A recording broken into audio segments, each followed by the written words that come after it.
So yan, kaya pag kami magtatanong sa inyo, sino ba founder mo? O ngayon, hamunin nyo simbahang Katolika. Sino founder?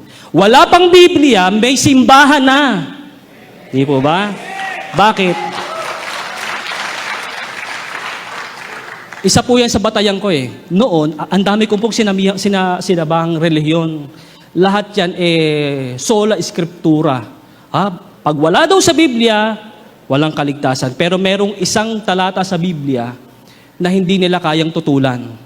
Yung paborito naming sitas, unang Timoteo 3:15. Ang sabi po doon, ngunit kung ako'y magluwat ng mahabang panahon, ay upang maalaman mo kung paano ang dapat sa mga tao na ugaliin nila sa bahay ng Diyos, na siyang iglesia ng Diyos na buhay at haligi at suhay ng katotohanan. Gusto mo ng katotohanan? Pumunta ka sa simbahan. Pumunta ka sa bahay ng Diyos. Yung iglesia ng Diyos ang haligi at suhay, haligi at saligan, o kung ano pa man yung pinag-aawayan nila dyan, the pillar and the ground of the truth, yung simbahan. Wala pang Biblia, may simbahan na. Kaya kung gusto mo ng katotohanan, kaya naalala ko yung sinabi ni Father Abe, yung Bere Agustinian po yun naalala ko yung verse, yung sinabi ni St. Augustine na lumabas ako para hanapin kita, pero hindi kita nakita. Kasi ikaw pala ay nasa loob ko. Yun yung sinabi ni St. Augustine. So, ako ganun ang ginawa ko. Kasi ang paniniwala ko, walang tunay na Diyos dito sa Katoliko kasi lumuluhod sa mga Diyos-Diyosan. Yan. Lumuluhod sa Pero tanggap namin lumuluhod kami sa tagapangamahalang pangkalahatan, pagkaordinasyon. Okay lang yon. Pinakita ko nga sa kanila yung yung picture. Ayaw nilang maniwala. Meron po kasing mga iglesia talaga na ayaw nilang maniwala na meron talagang monumento sa loob ng sentral. Ayaw ho nilang maniwala. Kung hindi ko pa sinend kay Sis Angie yung picture, hindi siya maniniwala eh. Sabi ng mga iglesia, hindi naman namin sinasamba, hindi natin pinag-uusapan yan kasi kung maka-atake kayo sa Katoliko, marami kayong Diyos-Diyosan. Meron kayo niyan. Kayo ba wala? O meron din kayo niyan. Kung yun nga yung talagang sinasabi nyo sa amin. Meron din kayo niyan, kung yun nga yung pinupukol nyo sa amin. Kayo ba? Wala. Meron pa nga mga ganyan miniature eh. Di ba? Meron po nun eh. May isang kumuha po nun si Sis Crispy. Yan. Meron nun. So yan po yung naging batayan ko.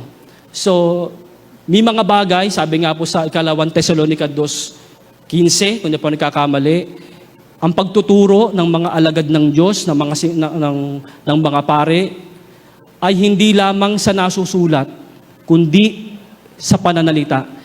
Kasi po, hindi naman lahat pwedeng letrahan. Wala kang mababasa sa Biblia na maligo ka araw-araw. Hindi ba? Pero pagka ginadap mo ba yun, nagkakasala ka? Hindi. Hindi naman na kailangan kasing sabihin yun eh. Merong pagtuturo, yan ang kakaibahan po natin sa ibang sekta. Hindi po sila relihiyon, sekta, denominasyon. Kahit anong ipilit pa ng ibang relihiyon, ibang sekta na sila daw ay relihiyon na dahil malaki na daw sila, kaya na daw nilang mag-walk ng ilang ay hindi ho yan. Sekta pa rin po yan ng isang ng Kristyanismo, pero po. So iyan. So ang pagtuturo, hindi lamang sa pamamagitan ng sulat, kundi sa maging pananalita. Kaya meron tayong sinabi po kanina, di po ba? May oral tradition, meron din po tayong written tradition. Yan po. At siguro lastly po, baka meron po kasing gustong yan. Yung karapatan, siguro, karapatan ng nagtataka lang ako, saan kaya kinuha ng mga relihiyon na yon yung karapatan ng pagtuturo? Magpunta ka kay appointed son of God, siya kasi pumunta ng bundok, 3 days, walang kain-kain, walang tulog-tulog, yun yung kanyang karapatan. Punta ka naman sa Marikina, hindi rin siya kumain, nakakita naman siya ng liwanag. Sabi ko naman, ikaw ba naman na walang kain ng 3 araw, wala kang liwanag na, di ho ba makita? Ganon din naman nangyari doon sa Central, sa Diliman. Hindi rin kumain, hindi rin uminom. Uso talaga yung ganon no? Walang kain-kain. Meron pa ho bang hindi kumakain? Baka may ibang liwanag po kayong makita. Yan. Doon nila kinuha yung kanilang karapatan. Pero yung karapatan natin, maliwanag po yung itinuro sa atin ni Father Abe, galing sa Diyos, mula sa mga apostol, yan. Walang hanggang pagkasaserdote ni Melkisedek. So yan po ang karapatan natin. Walang sino man ang pwedeng kumuha ng karapatan na yan. Ngayon, in line with the vocation, siguro po, isa sa pinagpapasalamat ko, paano nga ba ako naging ano? So, share lang po ito siguro mga 1 minute and 1 hour. Okay, joke lang. Apo, paano po ako nakonbinse? So meron po ako mga scriptural, lately ko na lang po kasi na ano yung scriptural basis ko eh. Pero paano po yung sabihin kong kakaiba o kakatuwang nangyari nung ako po ay ma-convert into Catholic? Bakit po ako ngayon naghahangad na maging isang pari? That time po, ako po ay member ng debating team ng iglesia. Kami pong dalawa ni Sis Crispy Perez, ang trabaho po namin doon, by the power na ibinigay sa amin ni Rizalito Ocampo, na kayo ay maging katulong ng debating team, gagawa kayo ng tanong. So yung mga tanong, aaralin namin. So gumawa ako ng tanong, mga ganyan. Yun yung ginagawa po namin. Pero that time, binigay po sa akin yung magazine ni Father Paul. Yan po ang umpisa, yung magazine ni Father Paul. Nanonood po ako ng Sunday TV Mass. So, that time, sabi ko, gusto ko maging pare. At yun yung pangarap ko noon pa. Sabi ko, gusto ko maging pare. Pero magulo ang utak ko noon. Ibig sabihin, hindi ko maintindihan nararamdaman ko kasi napaka-aktibo kong miyembro. Wala akong sa hinagap na ako po yaalis talaga sa iglesia. Pero gusto kong maging pare. That time, umalis po ako ng Central, pumunta po ako ng Quiapo. Diyan po ako nagsisimba every Sunday. Ang ginagawa ko po noon, pagkatapos ko ng pagsamba sa iglesia, pag nakapagtaob na ako ng tarheta, sasakay ako ng FX papuntang Quiapo. For almost 2 years ginagawa ko po iyon. Sa pagkakaalam ko po na walang nakakasunod sa akin, pero meron pala nakasunod. Ang ginagawa po namin noon, meron po kaming palagdaan na nire-record po namin kung saan kami aalis.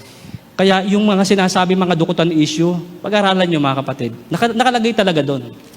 Hinahanap ko na nga po kung nasaan na si Crispy Perez. Sana mag-text ka sa akin, Crispy, kung nasaan ka na. No? So, ang nilalagay ko lang po doon, basta bibilin lang ako, hindi ko sinasabing pupunta ako ng Quiapo. Yan. Minsan, may isang janitress, nakita po niya yung table ko, may rosary. Kaya malaki po ang role ng rosary sa buhay ko eh. Yan, malaki ang role ng rosary ni Mama Mary sa akin sa pag-convert ko into Catholic. May nakitang sa aking drawer nagtrabaho po kasi ako sa College of Nursing for 8 years. So nakita po nila, bakit kami rosary dito? Sabi ko, yan ang halimbawa ng panalangin paulit-ulit. Yan. Be safe ako. Diba? Yan. Hanggang sa hindi ko na matiis. Alam niyo po, bago po lumabas ang issue, minababalitaan ako sa loob ng pamilya Manalo. Sa loob ng pamilya Manalo, minababalitaan ako. Kinakabahan na ako, sabi ko.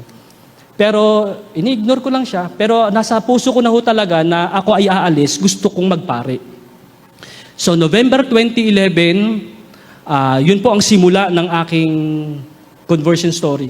So nung ako po ay gusto ko na talaga magpare, sabi ko, nanay, labas na tayo. Siguro mga January 2013, yan. Labas na tayo, nanay. Yung nanay ko, alam na rin niya na gusto ko magpare. So, ang ginawa ko po noon, hindi ako umuwi sa amin. Kasi masusunod ako saan ako nakatira. Isa ko yung gamit ko. Yan. Tapos, ako po ay umuupa noon. Kumuha ko ng paupahan. So, habang hinihintay ko yung May, kasi May po ang pasukan nag-apply po ako sa Our Lady of the Angel Seminary. Franciscan din po ako, sister. May dugong Franciscano po ako. Ngayon po ay, so nung nag-decide po ako na umupa sa labas, pero ayaw pa ho nila akong payagang mag-resign kasi that time marami po talaga akong trabaho na yung mga exams ng mga bata, so mga passwords ng mga iba't ibang po sa College of Nursing, ako po may hawak. So, hintay po ako hanggang May. Pagdating ng May, whether they like it or not, aalis talaga ako. Nung nakapasa ako sa Our Lady of the Angel Seminary, sabi ko, ito siguro yung inaano ng Diyos sa akin, sabi ko. So that's the time na iniwan ko na yung pananampalatayang iyan. Then yung kumpil, may nagtanong kanina, tsaka po ako nagpakumpil. Kasi ako pala nakumpilan sa hindi ko alam, Aglipay. Pati pala Aglipay ay napuntahan ko. Yan. Kaya after po noon, hinahanap ko yung record ko, bakit wala akong kumpil. Yung pala, Aglipay pala ang nagkumpil sa akin. So kumpil po ako dyan sa St. Michael, the Archangel sa Malacanang. Diyan po So, yun po sa awa po ng Diyos. Ngayon po ay naandito po ako ngayon sa Order of Augustinian Recollects na niyayakap ko po ngayon kasi nagustuhan ko po yung buhay pananampalataya, yung buhay panalangin ng aming po samahan. Yan. Nagpapasalamat din po ako sa mga kapatid kong mga Recoletos sapagkat tinulungan po nila ako hindi ko naman po hinihingi pero kusa nilang ibinigay yung aking po operasyon. So maraming salamat po sa aking pamilya po. Siguro po hanggang dito na lang po baka meron po kayong gustong itanong, baka may hindi po sa inyo malinaw tungkol sa mga For our open forum po, ililimit po natin sa 4 questions po. So yung mga may gusto pong tanong, lapit lang po para po kay brother. Pila na po tayo para mas mabilis po. Pagka hindi ko po kayang sagutin, andyan po si Brother Melchor. Kasama ko po yun sa debate sa Novaliches. Sagutin, brother. Okay. Matagal ka sa INC, di ba? 8 years po. Kapag ka ang isang Katoliko namatay at gihaya ba, ang tawag doon? Tagalog? Binurol, ang makikita mo, crucifix, di ba? Apo. Pero kapag ang iglesia ni Cristo namatay, bakit ang inilalagay ibon na ribulto? Yung isa pa ho yun, di Oo, ba? bakit? Opo. Yun ang tanong. Ano po kasi yun eh. Pero ang naglalagay lang naman po niyan yung amuraw, kung di ako nagkakamali. Kasi yun lang po yung mga kapatid po nila eh. So siguro, hindi ko rin po alam, yung po kasing ibon, sumasagisag sa kanilang sugo. Ibong mandarambong po ba tawag doon? Hindi ko po hindi ko po alam eh. So, yun po siguro. Alam niyo po, ang naalala kong ibon sa Apokalipsis, yung Babilonyaan niya, naging tirahan ng mga karumal-dumal na ibon. Kaya mag-ingat kayo sa mga nagpapakilalang ibon sa silangan. Yan. Mga ibon, mga ganun po. Second question po, lapit lang po. Hello po. Opo. Ako nga po pala si Lorenzo de Jesus sa Las Piñas po, Bambo Organ Parish po. So sa meron lang po sana ako, hindi po siya tanong pero gusto ko pong makahingi ng tip. Apo. Kasi yung kaibigan ko po nakuha ng ang dating daan po. So sa kasi sa Las Piñas po, mag-isa lang po yung parokya namin na nakatayo doon. Ako lang po yung kahit po unofficial CFD ako, proud ako na nakakapagturo ako historically, traditionally, yun po, and scripturally sa mga kasamahan ko po na mga kabataan sa amin. So, doon po kasi sa amin, laganap po talaga kasi sa bawat kanto po may Gateway Church, hindi ko na po alam kung anong church yun, Apo. mga ganun. So, may may kaibigan po ako na tumigas yung puso niya dahil nga po sa nakaano siya sa dating daan. Apo. Ayun nga po, hindi na po siya yung dating siya. So, nag-iba na po talaga siya. Tapos, sinisisi niya po yung simbahan. Bakit daw po? Bilang lang daw po yung mga natuturuan. Tapos, kung bakit daw po, tayo-tayo lang daw po, sinisisi niya po yung kaparian. Kung tayo lang daw po yung natuturuan ng mga doktrina, ganun po. So, gusto ko lang pong makahingi ng tip kung paano po siya mababalik sa pagiginaw. Kasi, I cannot bear it na madepensahan ko yung sarili kong simbahan kung yung sarili kong kaibigan hindi ko po madepensahan. Yun po. Apo. Salamat po, Brother Lorenzo. No? Siguro yung sinasabi niyong tayo nagtuturuan, total batas naman ng Biblia yun eh. Mangag-aralang kayo sa isa't isa, sabi sa Efeso. Ngayon, ako po ay isa ring naturuan. Yung naturuan ko, yung itinuro po sa akin, hindi rin po galing din sa isang tao. Galing po ito sa simbahan. Sapagkat ito po ang huwag niyong aalisin sa isipan niyo, mga kapatid. Ang simbahan lamang ang makapagtuturo ng buong katotohanan. Ang simbahan, ang haligi at saligan ng katotohanan. Pagka ang isang tao ay umalis sa simbahan, asahan niyo, ang makukuha niyang katotohanan, partial truth, hindi buo. Ang salita ng Diyos, sinasabi sa awit, ang kabuuan ng iyong salita ay katotohanan. Kaya wag po kayong magtaka, merong totoong sinasabi ang iglesia, hindi naman lahat. Baka 0.005%, mga ganon. Meron din naman tinuturong totoo ang dating daan, ang iba't ibang sekta. Pero ang tanong, sino ang nagtuturo ng buong katotohanan? Wala silang magisterium, wala silang Santo Papa. Sino magtuturo sa kanila? Ngayon, ang tanong, bakit pinapagmamatigas ang puso? Bakit pinagmamatigas ang puso? Alam nyo, saksi dyan si Sis Angie. Si Sis Angie, ang ganda ng pagsasama nila mag-asawa. Sis Angie, pasensya na ha. Yan. Hiwalay sila. Hindi sila, magkasama sila sa bahay ngayon. Kaya lang, parang hindi sila mag-asawa. Yung lalaki, dating daan. Si Sis Angie, iglesia.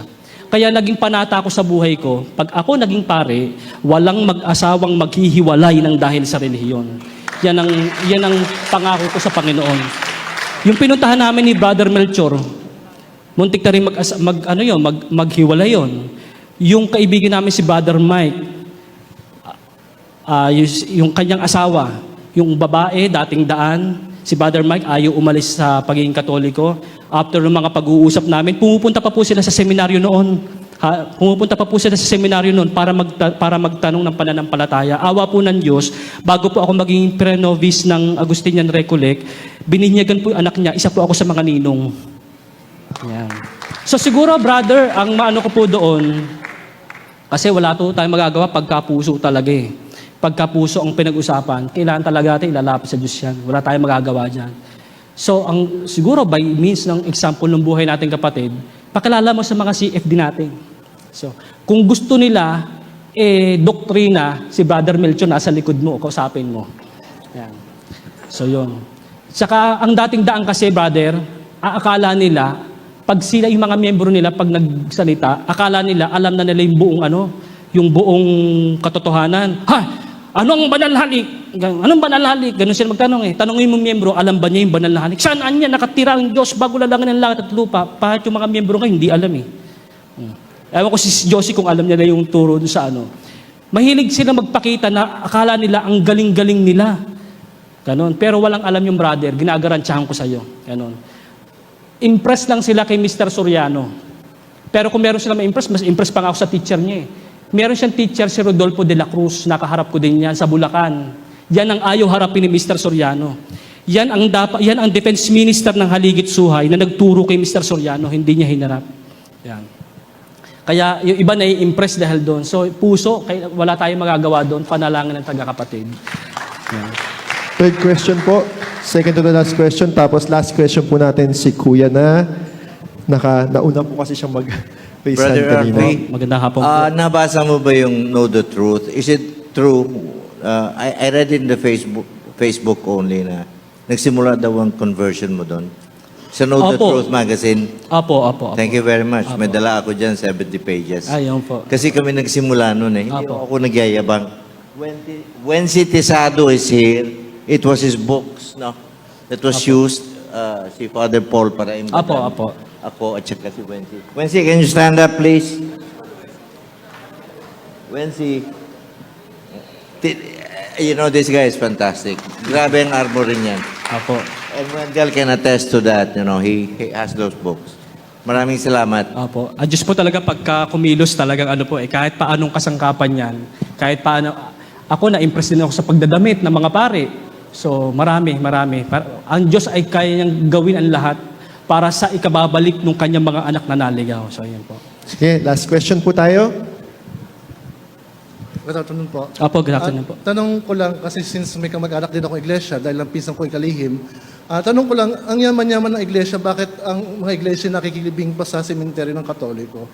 Kasi ang yaman-yaman sila, pero wala naman silang sariling lupa para bumili ng lupa para sa sementeryo libingan nila. Pero kasi like ka lang sa Imus, Angelus, so private property. Pero makita mo yung mga Katoliko, dahil Angelus Eternal Garden is merong malaki rin bulto ni Cristo doon. Apo. Pero makita ko yung mga mausoleo doon na iba is iglesia. Apo. So tanong ko lang, bakit hindi sila makabili ng lupa nila para paglibingan nila? Opo, kasi sa kanila po, ang paniniwala po nila, pag ang isang tao namatay, tapos na.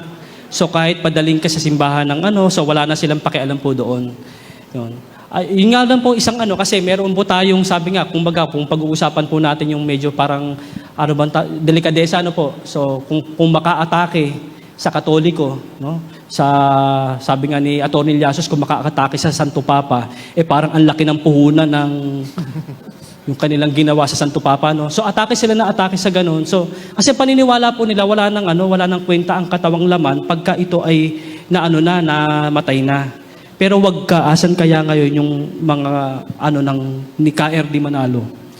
Meron ako nabalitaan kasi yung itinransfer po iyon, mga kapatid, yung itinransfer po yung labi, may nakita po akong isang article, may isang picture na parang may nagpupunas-punas pa daw, pero hindi po sigurado iyon. So, meron silang sariling pagka mga sinugo lang siguro baka hindi na isugo yung So, pagka mga hindi sila after po doon, brother, hindi po sila sa kanila parang baliwala po yung paglilibing. Sana mai-work out din nila kung Pero sa atin naman to, okay lang naman po din po 'yon. Apo.